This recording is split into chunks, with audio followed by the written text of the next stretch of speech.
Michael Driberg, en termes d'actualité, on en a fait tout un foin durant les fêtes, c'est l'affaire Dieudonné. Il sera à Nyon dès lundi.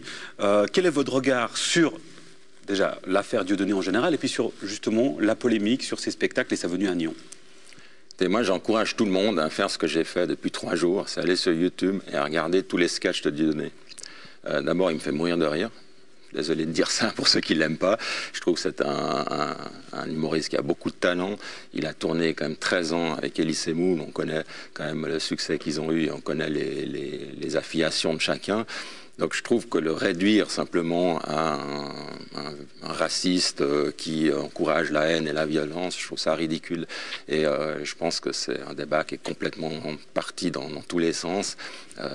Voilà. Il y a des humoristes qui dépassent les bornes des fois, ça arrive. Sur les handicapés. Bon, il y a eu l'exemple de Tim Zit sur les handicapés. Eh ben, il se prend une plainte, il n'a plus le droit de faire ce sketch, et puis il assume sur un plan privé, sur un plan humain, ce qu'il a dit. Et ça peut être tout à fait le cas de Dieudonné qui peut être attaqué, il l'a été, il a souvent gagné d'ailleurs. Mais par contre, de l'empêcher de jouer, ça c'est hallucinant. Maintenant, il y a la question de l'entrepreneur, celui qui organise le concert ou le spectacle. Est-ce que vous prendriez le risque, entre guillemets, c'est-à-dire que c'est des plaintes qui risquent d'arriver, c'est des gens qui vont vous interviewer pour vous reprocher d'avoir fait venir Dieudonné. Vous c'est pas le cas, vous ne le faites pas, mais...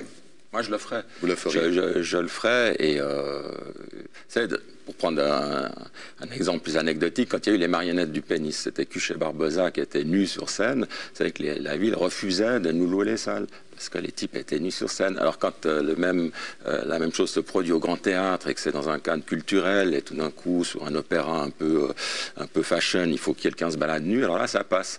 Mais tout d'un coup, c'est eux qui décident si c'est bien, pas bien. Mais laissons le spectateur décider. S'il ne veut pas y aller, il n'y va pas. Si les gens trouvent que Dieudonné il est nul ou qu'il est raciste, ils ne vont pas voir son spectacle. Et le problème est réglé.